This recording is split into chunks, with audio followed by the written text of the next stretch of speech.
Drugs ruin a person's body by intaking different toxins, such as drugs and narcotics.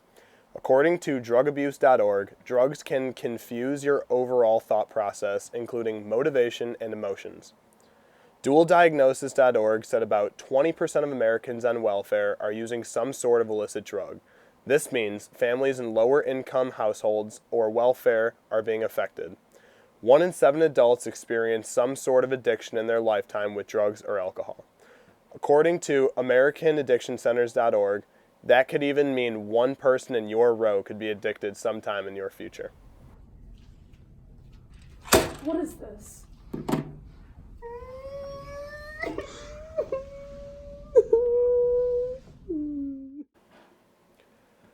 A drug policy is the policy, usually of a government, regarding the control and regulations of drugs considered dangerous, particularly those that are addictive.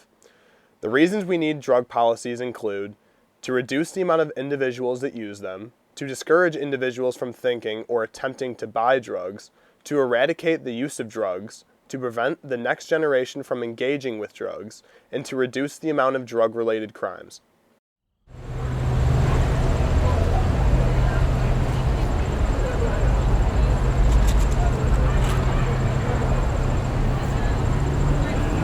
Hey! We got a ride!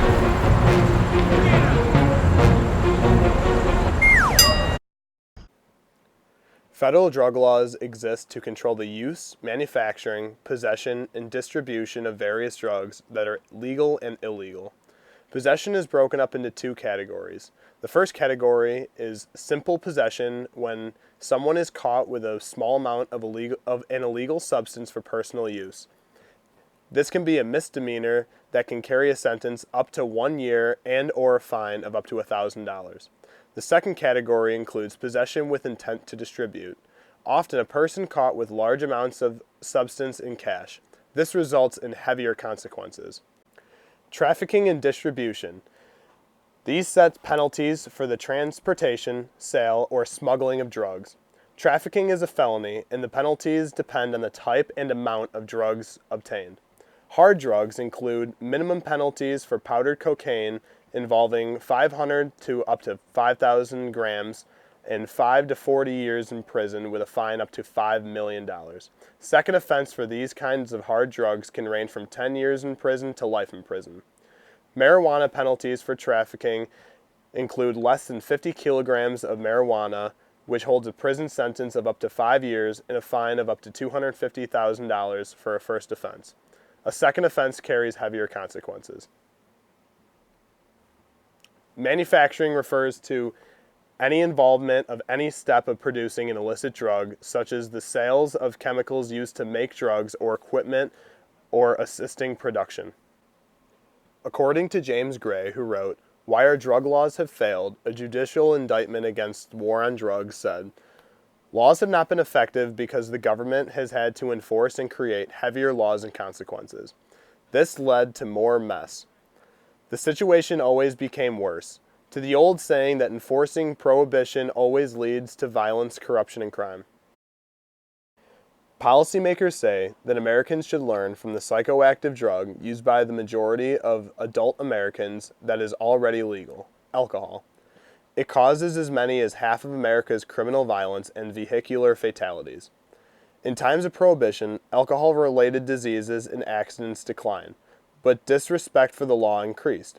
Nicotine, a legal drug, kills more people than alcohol and all illegal drugs combined. For decades, the government has made smoking unfashionable, stigmatized, expensive, and inconvenient, yet 20% of every rising American generation becomes addicted to nicotine.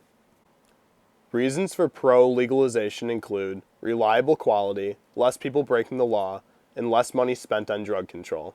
Reasons for anti-legalization include addiction levels would result in public health disaster, legalization would not be able to reverse like a controlled lab experiment, taxes would go up, and the illegal market would be created.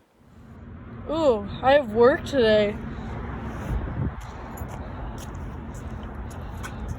What's up? Oh my god, a cop.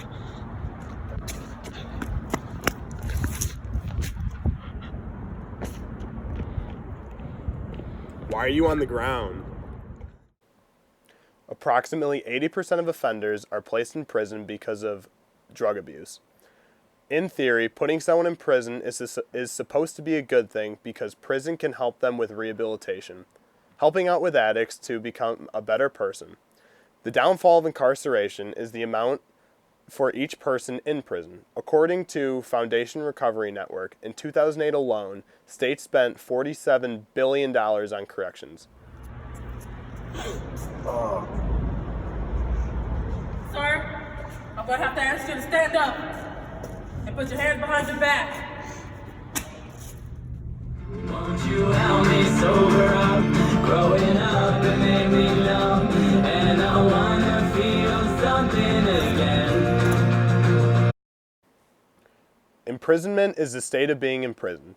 Legalizing a drug like weed is a lot less complicated than doing a drug like cocaine because the risks are much lower. Harder drugs are more dangerous because they are addicting and you could overdose. There's also the possibility of the drug being laced with something else without you even knowing. Putting people in prison for drugs is more effective because it takes crime off the street and could provide rehab for those who suffer with drug addiction.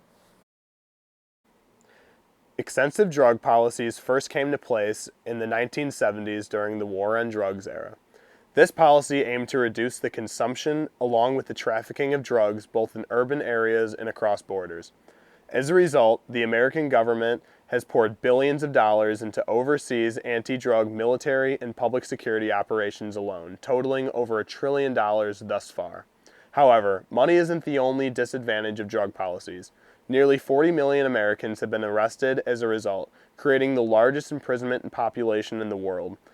Many may argue this policy is undoubtedly implemented towards minorities, while others may lead more toward the side of justice for all, placing the guilt in prisons in the process of cleaning our streets. Crack is whack. Don't do drugs, kids.